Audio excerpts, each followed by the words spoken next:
ACNFers, this episode is sponsored by Liquid IV.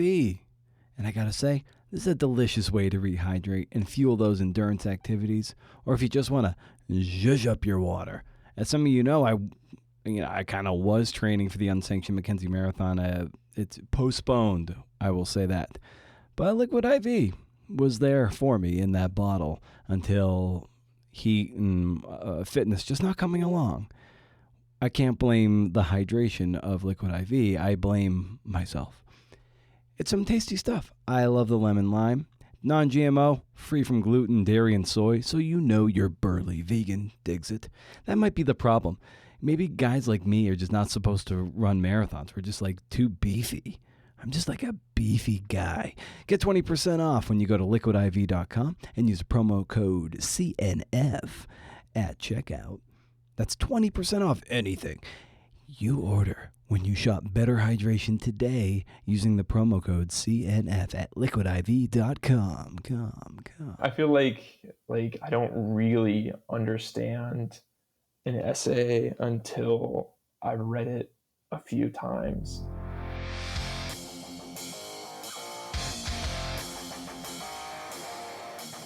Oh, hey, CNFers, it's CNF Pod, that creative nonfiction podcast, a show where I speak to badass people about telling true stories. I'm Brendan O'Mara. Yes. Look who's back. Stephen Moore, a writer based out of Corvallis, Oregon, just up the 5 from me down here in the Emerald City. Stephen's new book is The Distance from Slaughter County, Lessons from Flyover Country. It is published by the University of North Carolina Press. It's a great, punchy essay collection about the Midwest, what it stands for, and how Stephen views his time growing up in Iowa from the inside and now the outside, having lived in Oregon for close to 10 years and the West Coast even longer. Essays range from how coastal reporters cover Iowa, Shania Twain, Garth Brooks, the sitcom Home Improvement, Blockbuster Video, and Ida Tarbell and Standard Oil. Yeah, all that's in there in like 150 pages. I'm bang for your word buck. Make sure you're heading over to brendanamara.com for show notes and to sign up for the Rage Against the Algorithm newsletter. Just click the lightning bolt on my website if you happen to be over there. Or visit rageagainstthealgorithm.substack.com. First of the month, no spam. Still can't beat it. It goes up to 11, by the way. If you dig the show, consider sharing it with your networks. Whatever the shape of those networks look like these days, so we can grow the pie and get this CNFing thing into the brains of other CNFers who need the juice. You can also leave a kind review on Apple Podcasts, so the wayward CNFer might be like, well, shit, I'll give that a shot. I don't know who that guy is, but I'll give that show a shot because I know who that guy is. You follow me. There's also patreon.com/CNFpod. We got 2 more $4 a month patrons. Yes. Levon Ellis and Natasha Varner. Thank you very, very much. That is awesome. And that came on my birthday, so I was like, yes. You could drop a few bucks in the hat if you glean some value. The show is free, but as you know, it sure as hell ain't cheap. I've been doing these one-on-one calls of late, and I've long wanted to provide more value for patrons. And I'm like, what can I give you? Like, what can I make? And there's only 25 patrons, which is, great given the size of the show, but there's only 25. And until that number gets unruly, let's say, I don't know. Thank you, Lachlan, for that. North of 100, very unlikely as that is, maybe the best thing I can offer is my time. The upper tiers will get perhaps quarterly phone calls with transcripts and audio for your records so you can revisit it. Lower tiers might just get a shorter call or a same call, but no transcripts and audio. Just without the extra bells and whistles. Frankly, given the scope of the show, I don't see the Patreon or the patron count far exceeding my ability to deliver sage counsel in this morass we're all in. Shout out to Athletic Brewing, of course, my favorite non-alcoholic beer out there. Not a paid plug. I'm just a brand ambassador, and I want to celebrate this amazing product. If you head to athleticbrewing.com, use the promo code BrendanO20 at checkout. Somebody, please use it. You get a nice little discount on your first order. Speaking of promo codes and affiliate type ad reads, often we don't get money for reading the ad. We get money when you buy the stuff. So, yeah. Well, I don't get any money for this one. Not an official sponsor of the podcast. I just get points for like T-shirts and beer. Give it a shot. A little more about Stephen. He also is the author of The Longer We Were There, a memoir of a part-time soldier, which won the AWP Award for Creative Nonfiction. His work has appeared in the Kenyon Review, Georgia Review, and more. So let's just get into it. Now we talk a lot about just the essay and voice, and my goodness, this is good to have Stephen back. Riff.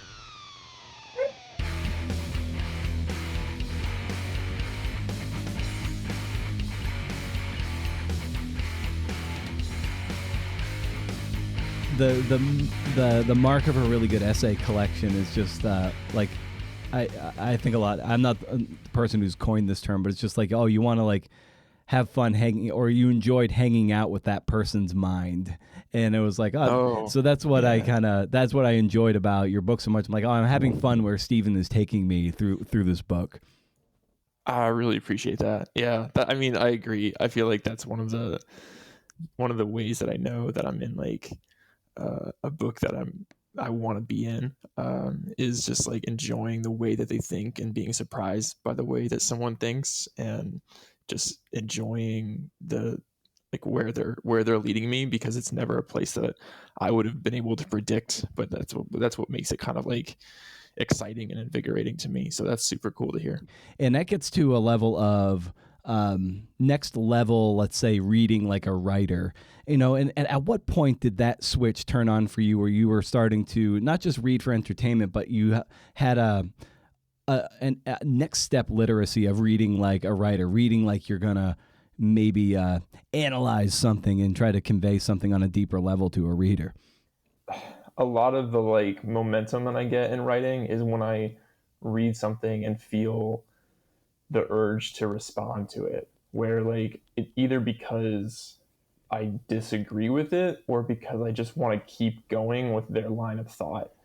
And it's like by no means like every book, but especially when I'm reading a lot of books and I'll see patterns among them, and I'll want to put them in conversation with each other, or I'll want to just like be part of the conversation that they have initiated. It's that like instinct. Like I'm just excited by what they're talking about. I have more to say about it. Maybe I have like a disagreement, but I want to take this writer's ideas and just participate and put them in to conversation with either with me or with another book that I read. I think these two writers are talking to each other, even if they're not doing it directly. And I just want to like step in and like let the essay be a form for making that conversation possible. And I that's just like one of the things, like one of the kind of sources of energy that I get from writing, is being able to like just be excited about the work that other people have done, and just like I want to keep going with it. Like the dialogue that they've started, I want it to keep going, and I want it to participate. How often do you find that you need to reread an essay for it to really, really sink in? I feel like every time. I feel like I don't really understand an essay until I've read it a few times. Like, I mean, there's always like the joy of like the first pass, the first reading of it.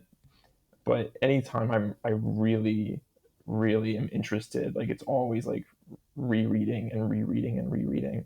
Yeah, all the time. I mean, I was just pulling out Zadie Smith's Feel Free because it occurred to me that I read that book for the first time right as I was starting to work on The Distance from Slaughter County.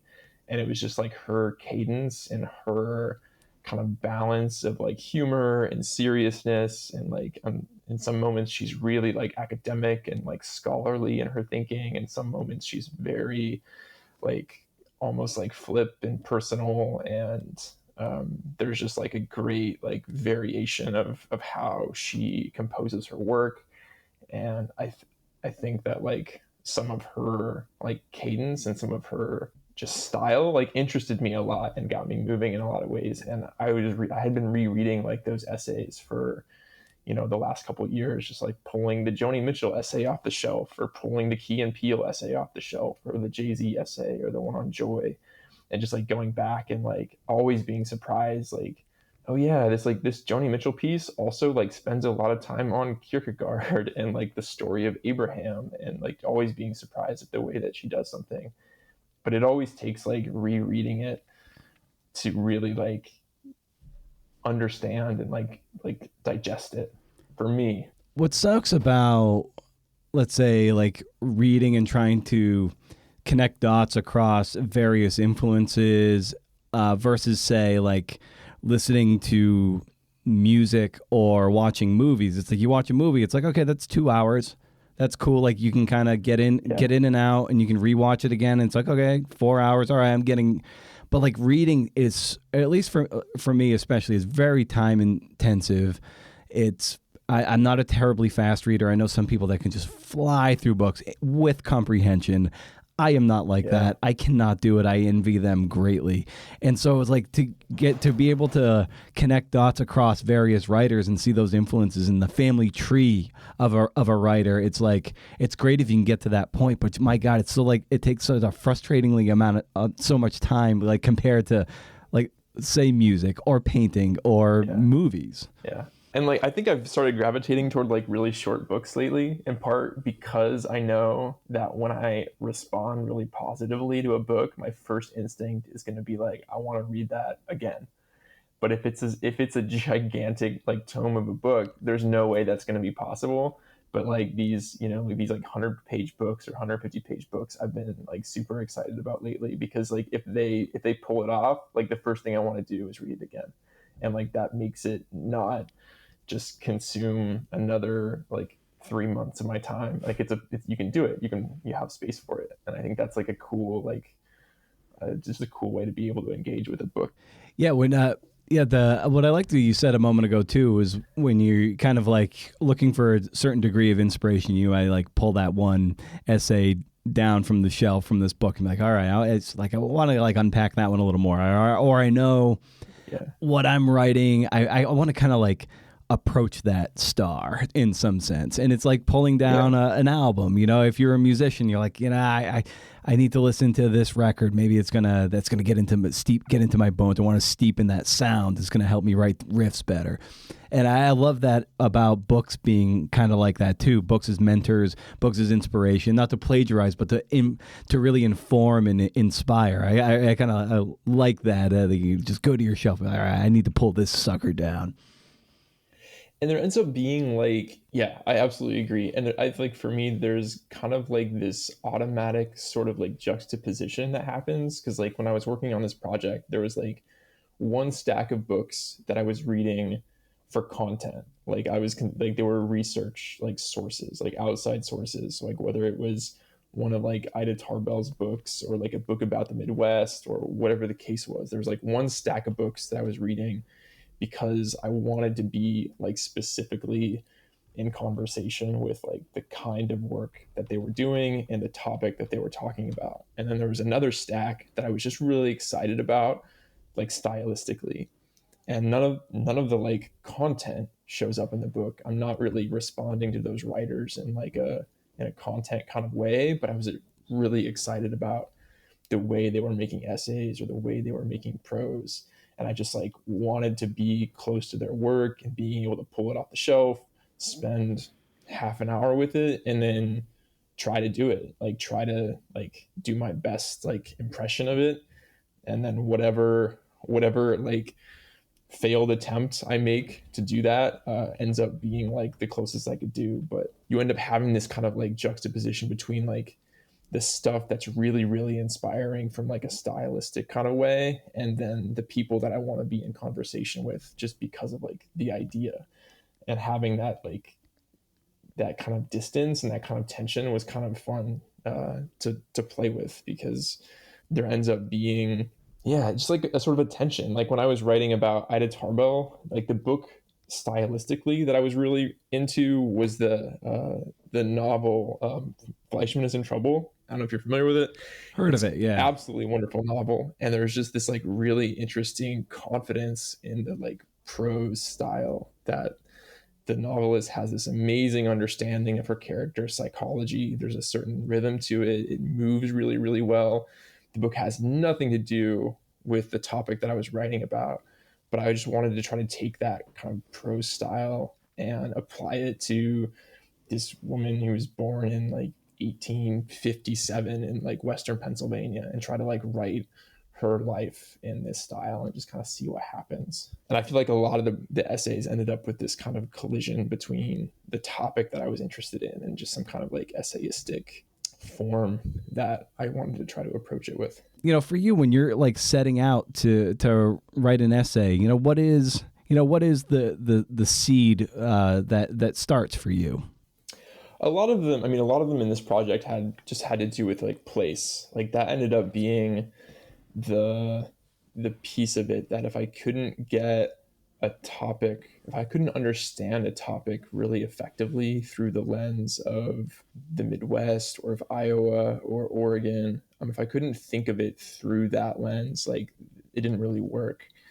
And so a lot of the time I would just be I would think of an idea that I'd be kind of interested in, and that would be the sort of the test for whether I could like keep it in this project, because it was really place-based essay collection about like growing up in Iowa and then, moving out to the West Coast. I've been living in Oregon for about almost 10 years now, and being able to try to think through like a sort of like dislocation and like in a way like a certain kind of estrangement in place, like being able to think through that lens toward an idea. So like when I start writing about like Home Improvement as a sitcom, like you could write about any kind of television show, but like Home Improvement was interesting to me because it was set in the Midwest in a way, and it's a topic that I can think through in terms of like its setting and its location and how that location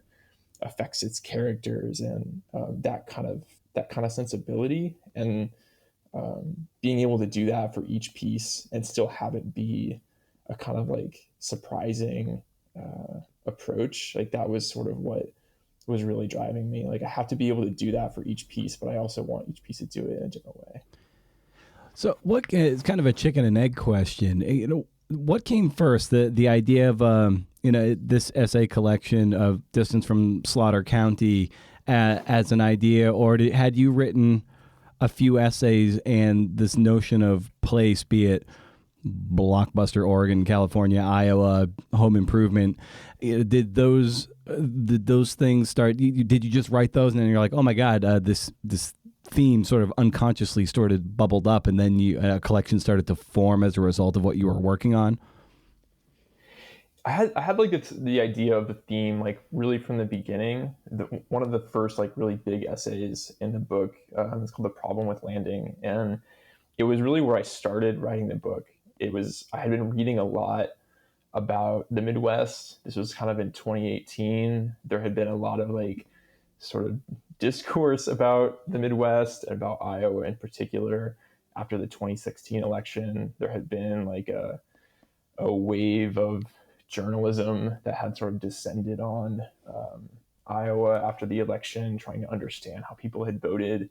There had been a kind of like counter discourse to that of people just like picking apart what these journalists were doing, going into diners and asking these like random people about how they voted.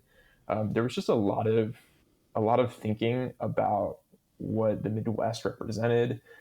Iowa was getting a lot of attention in particular because it had voted for Obama in the 2008 and 2012, and then had flipped to Trump in 2016. So it was getting a lot of attention. There were a lot of people who were writing in a lot of different kinds of media about what it represented. There were a lot of books coming out from writers in the Midwest who were kind of representing themselves and making an argument for themselves rather than from like coastal journalists.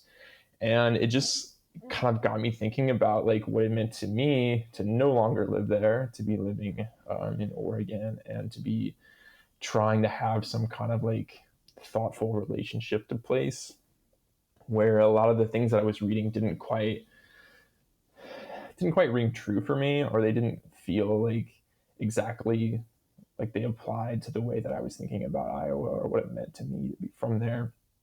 And so I started working on this essay about Flyover Country and what it meant for that phrase to be thrown around all the time. And it really started to feel like this is more than an essay. It's a larger idea, and it'll be the project to try to come at that idea in some like different and hopefully like unexpected ways, and being able to try to like find the tensions and the contradictions and explore them and sit with them, and like being able to approach some of the discomforts of place and kind of dwell there in a way that hopefully feels like productive and constructive and new.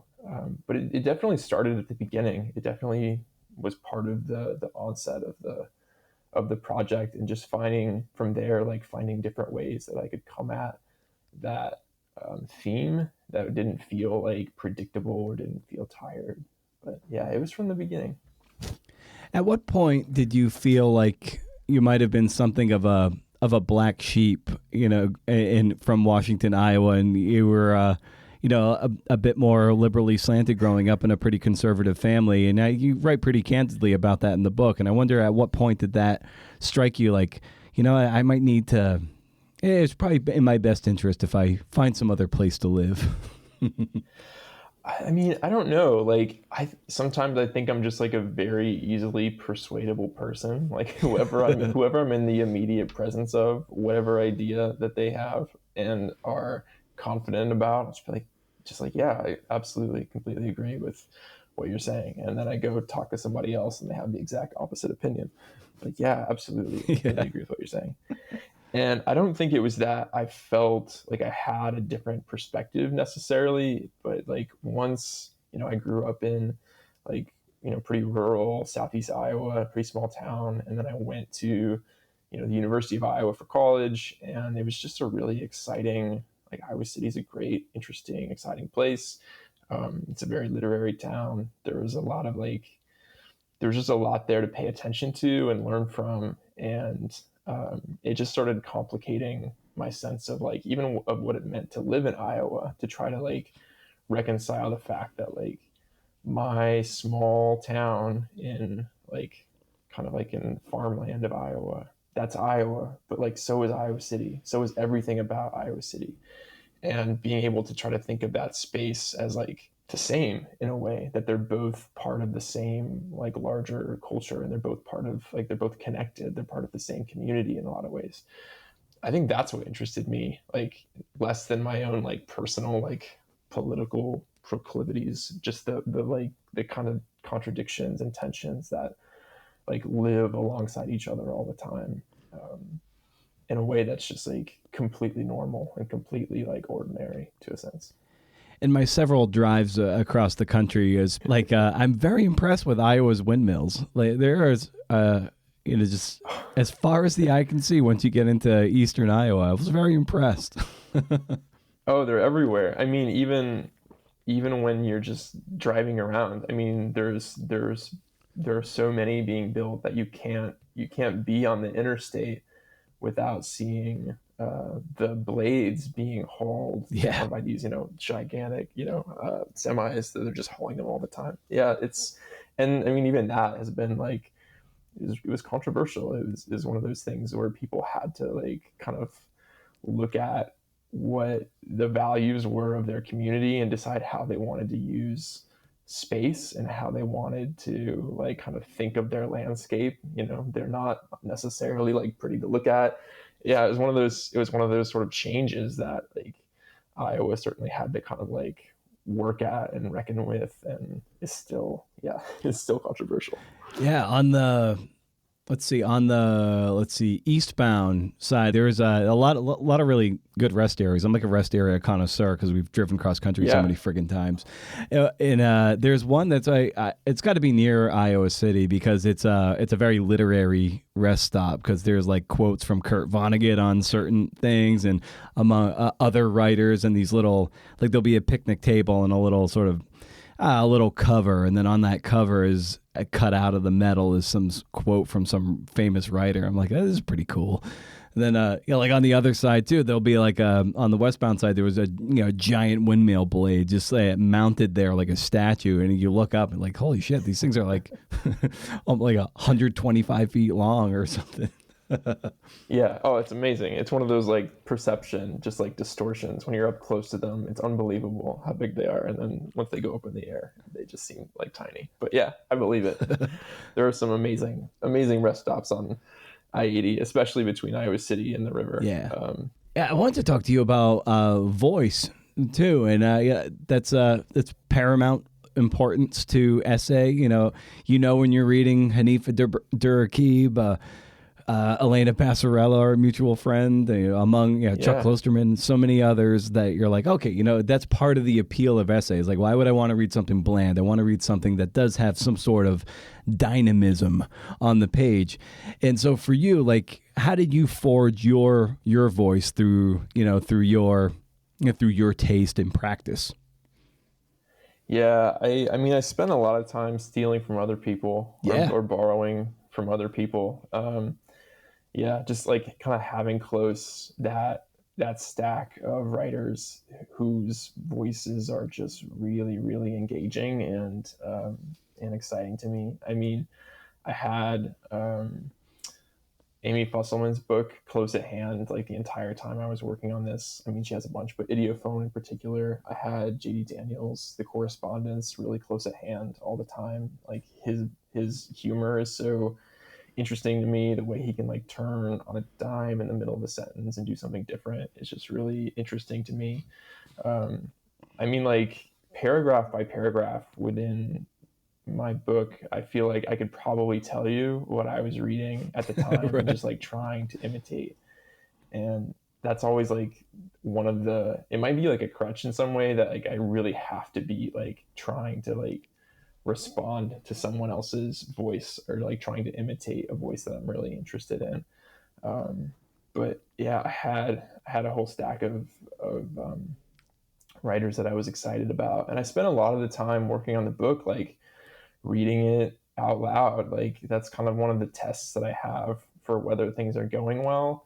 Like when you start to read work aloud, like you can tell when you get bored with it because you'll start kind of mumbling. You'll start skipping over stuff. And if it's something that I don't even have it in me to like say out loud, like to read an essay from start to finish, you can kind of tell where you get a little tired. And like, that's the point where it's like, all right, well, I got to stop here and go back and do some work because I've lost my own interest in what I was saying. And that was kind of one of the tests that I gave for the essays. I wanted to be able to read all of them, like from start to finish without getting bored, without getting without losing interest. And I think reading aloud can be one of the ways to make sure that the essays do have like a fair amount of personality. But it can also be kind of a challenge too, because on the other hand, you can read something in a way that makes it sound a lot more interesting than it is, that you can kind of perform the essay aloud and give it some personality that doesn't necessarily happen on the page.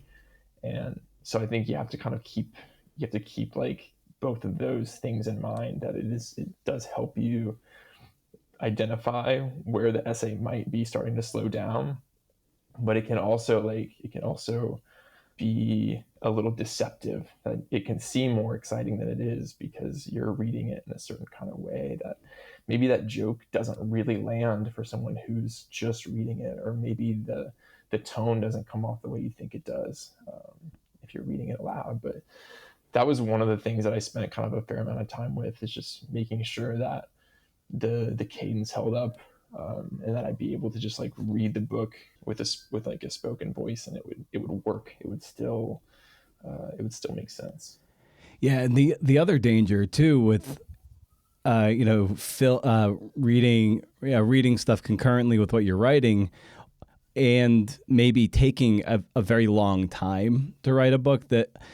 And I spoke with Lily Danziger about this too, because her memoir Negative Space took her close to 10 years, and and this baseball memoir I had written a while ago, and it took me a long time. And it's like you can tell, like draft to draft, like who you might have been reading, and like and Yeah. that stuff. Yeah. Some of the I just kind of call voice creep. It's like, oh, there's Yeah. footnotes there. Yeah, you got into a David Foster Wallace phase. Let's get that out of there.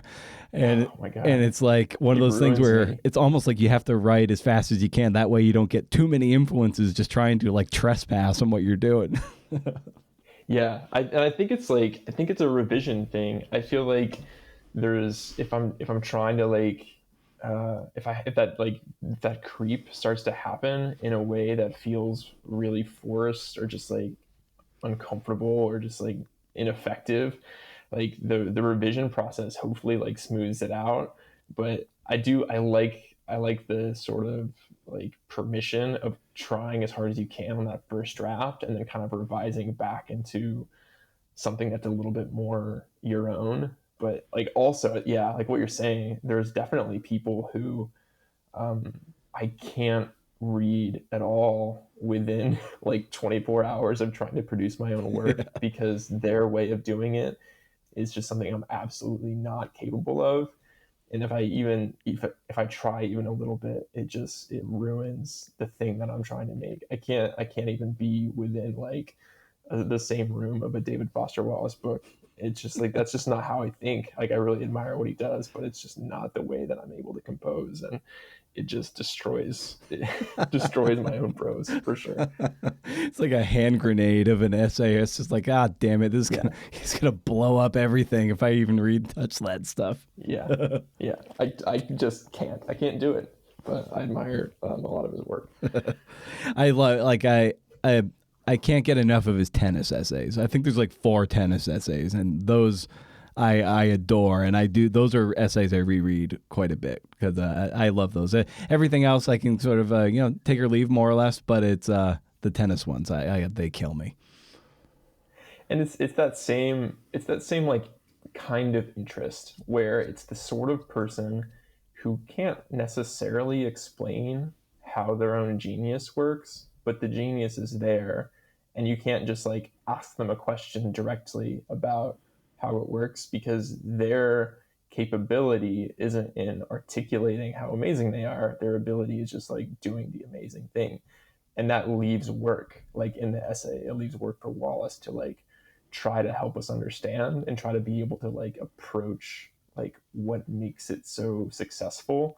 And I love that like gap of the essayist being able to try to step in and like help the layperson like appreciate something that they might not understand. Like I don't have like any special interest in tennis, but I absolutely agree with you that those kinds of pieces are really gripping just because of he's like helping you kind of get there as a reader.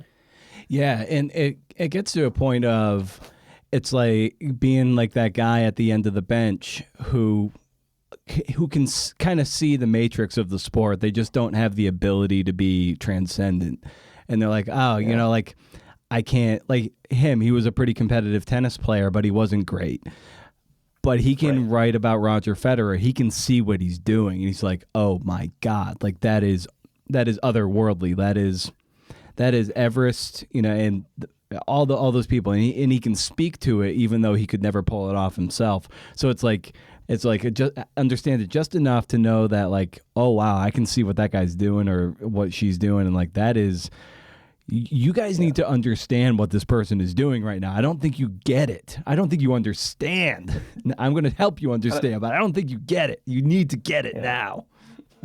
I love that task, like for writers. Like I love that task for like being able to try to like help scaffold like a reader's appreciation for something and just like try to like get there together and like do the work of understanding together. Like because even like regardless of like your technical proficiency at something, if you're just like in witness to something that's really profound, like it is this like kind of tendency to like, well, how though, like how is that possible, and just being able to do that like kind of like boots on the ground work of figuring out like the act of appreciation. I think that's so wonderful, and I feel like it's just a really like perennial way for essays to like participate in like in pop culture or in sports, whatever the case is. Well, it's good to have like that space where you have enough of a connection to like the event.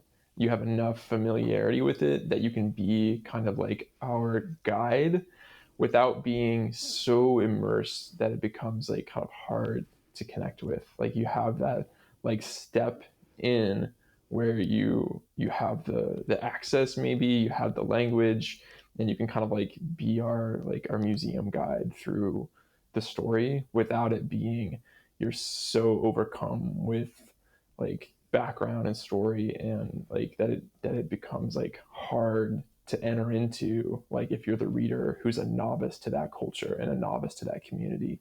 Like it takes like a voice that can be like welcoming to people regardless of like what they already know about it. That's the thing that's so just so tricky, but also like kind of an exciting thing to try to do. I heard the chef David Chang the other day on a podcast, and he was talking about how in the restaurant game it's like 99% failure. I'm sure it's not quite that high, but it's pretty damn high. And he's like, so you're gonna fail, so why not take big swings? Like why be conservative in this? And I kind of think the same thing about writing in voice. It's like there's a lot of very competent writers out there, just writing right along. All right, this is easy enough to read, whatever.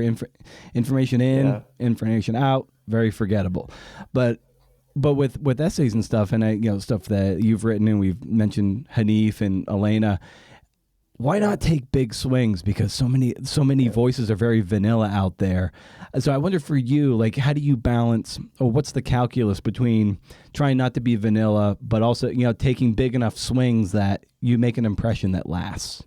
Yeah, I mean, I totally agree. I feel like, and I don't mean this in like any shade to anybody in particular, but like the thing that I'm most, if I'm going to put a book down, like I'm 30 pages in and it just feels like this isn't going to be one that I finish off. Like the thing that's happening that I recognize in the book is like the writing is sort of like grotesquely competent. And it's just like it's just good enough at doing the thing that it's doing, but isn't really interested in itself, like in the language of itself, and like trying to cultivate like that language in like a really intentional way. It's just like it's just fine. And that kind of like reading experience is the thing that like most like elicits me to stop reading. And it's the thing I'm like most afraid of like happening to a reader, is them just becoming kind of disinterested in the way that I'm writing. And I think it's why I spend a lot of time like trying to find writers whose like style and manner and form are really really engaging. And like Elena and Hanif are just like both really amazing examples of like people who are paying really acute attention to what they're doing, and the way that they're doing it, like word by word, just are really really interested in that. And I mean, I also completely agree with what you're saying about like why not swing as hard as you can? What are you gonna what are you gonna do? Like what's the worst case scenario? Like I've been thinking about this like anecdote that happened to me back when I was in the National Guard, and I was like, we were doing this like training exercise where I was driving a Humvee for my lieutenant, and we were supposed to be going up this hill, and I was kind of trying to climb this hill in this truck, and he just like was yelling at me like to drive faster, and he just said something like, just like floor it, like you're not gonna break it. Like the thing that you're doing like is what this thing was meant to do. Just like floor it, you're not gonna break it.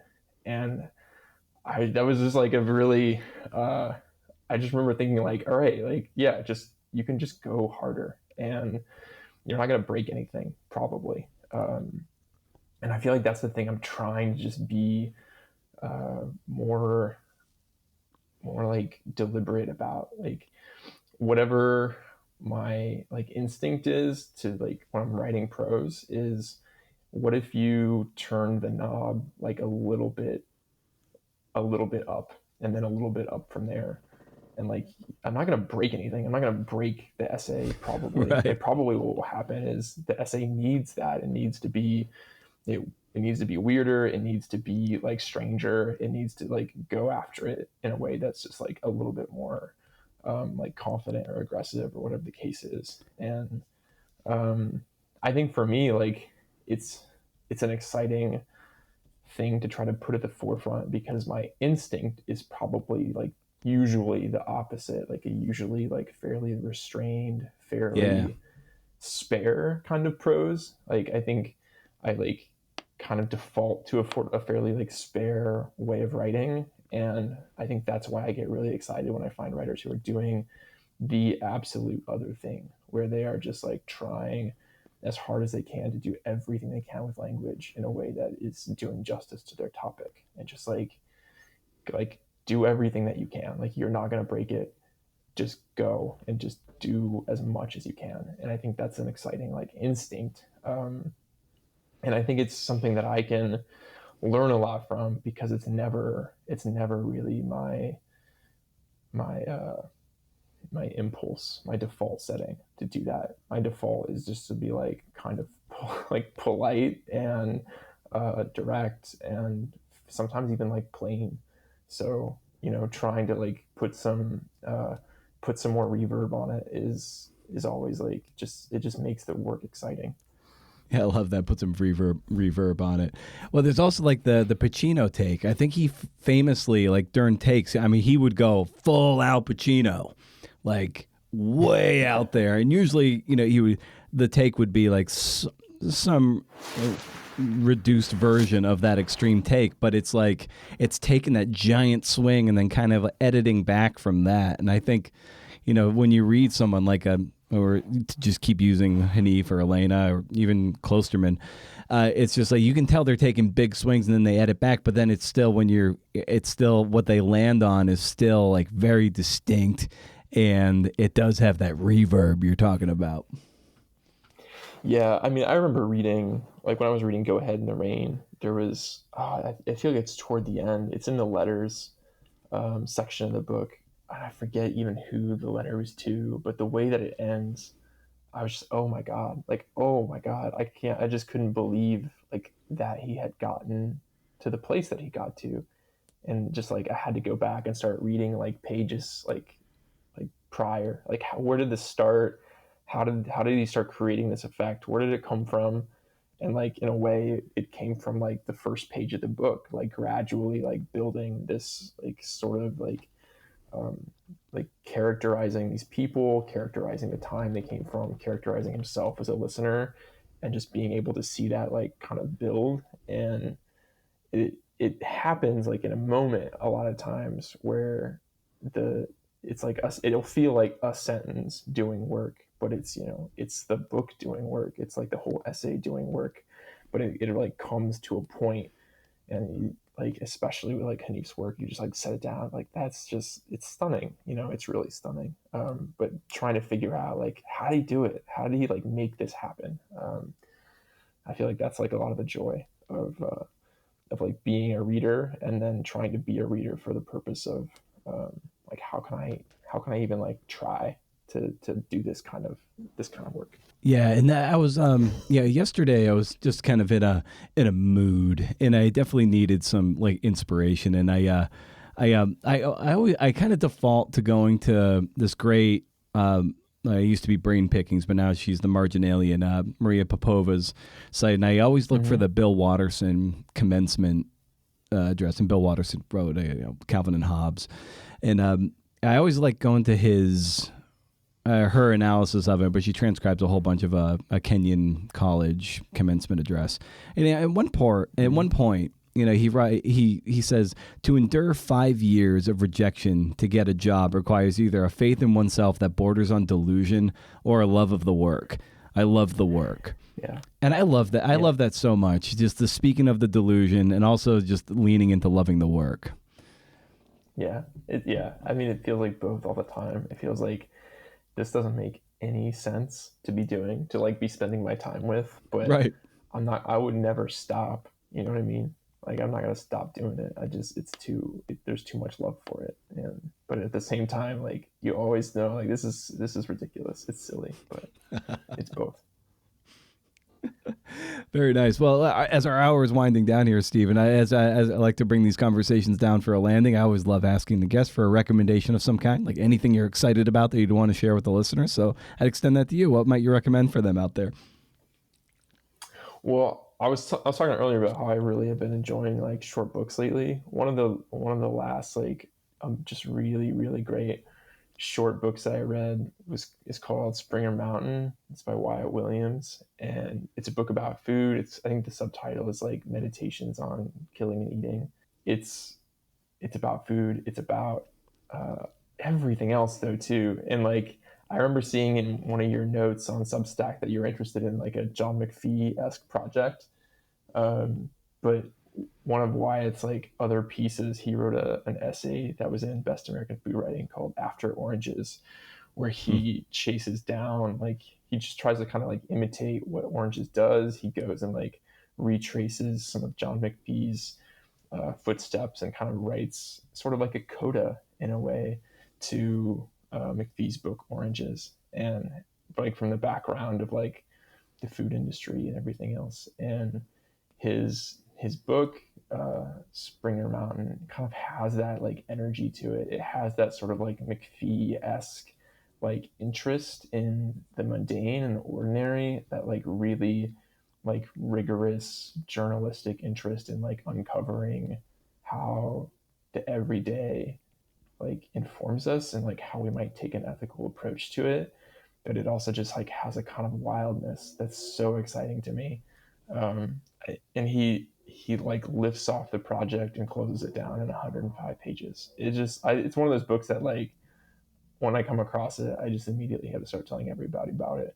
I don't have my copy anymore because I've already lent it out and I don't know where it is, but it's like it's one of those where it's just like I have to tell everybody about it because I think it's so well done. But it's called Springer Mountain. It's really good. Fantastic. Well, you know, distance from Slaughter County is awesome too. I really recommend it. It's a lot of fun. It's a short, punchy book, a bunch of wonderful essays, and I really had fun with it. So I just gotta, you know, it's just a great job, man. And thanks for coming back on the show to talk about, you know, it and just writing and essays and. Absolutely. It's great talking to you. I always appreciate it. I appreciate like how like, your time and what you do for creative nonfiction. Like it's amazing. So like thank you so much. Nice. Thanks for coming back on the show, Steven. Great having you back. Great time. One of these days I'll get off my ass and treat that dude to a frothy IPA. Don't forget to rage against the algorithm with me over at Substack. I've pulled way back on Instagram and way back on Twitter.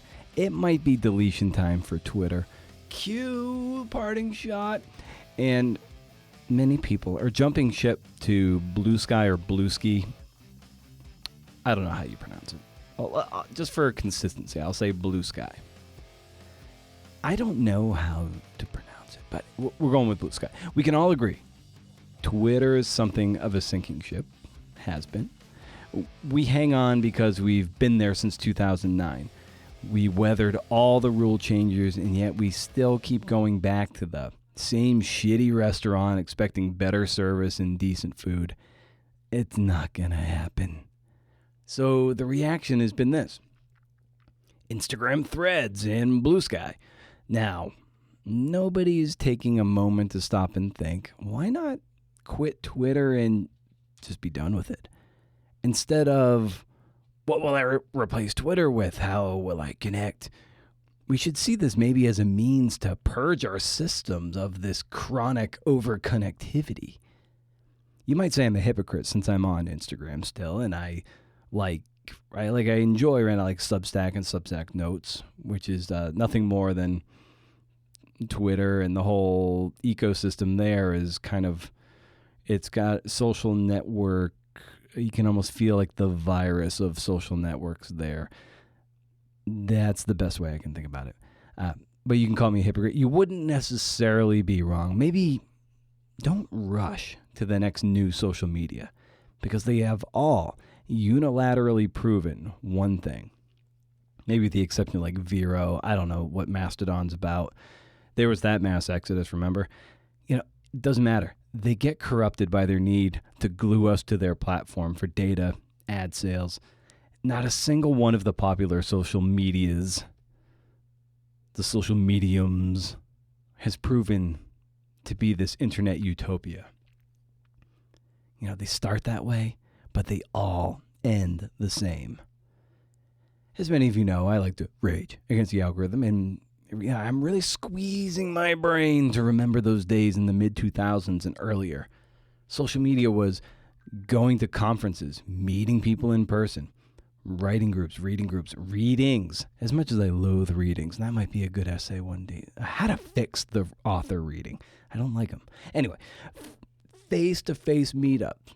Those bonds, if you had to quantify it, put a metric on it, put a follower account on it, I'd say one face-to-face is 100 Twitter followers, even in the glory days of Twitter. Maybe it takes more time. Maybe it takes more money. Maybe for us introverts, it certainly takes more energy. But maybe this is the time to scramble away from the algorithm and into the coffee shop with two writers and share in something that isn't gamified, that feels better than seeing that stupid red heart light up. And instead of like hitting like, you're like, you know what, this round's on me. For most of us, and I understand some people are fractured by, be it geography or physical abilities, or maybe being in person is truly panic-inducing. I won't deny that, and I respect and honor those folks for whom in-person connection just isn't feasible, doesn't work for whatever reason. But for most of us, there's a better answer to jumping from one sinking ship to one that will, no doubt, eventually sink. Instead of maybe rediscovering the solid ground that civilization was built on. So stay wild, CNFers. And if you can do, interview. See ya.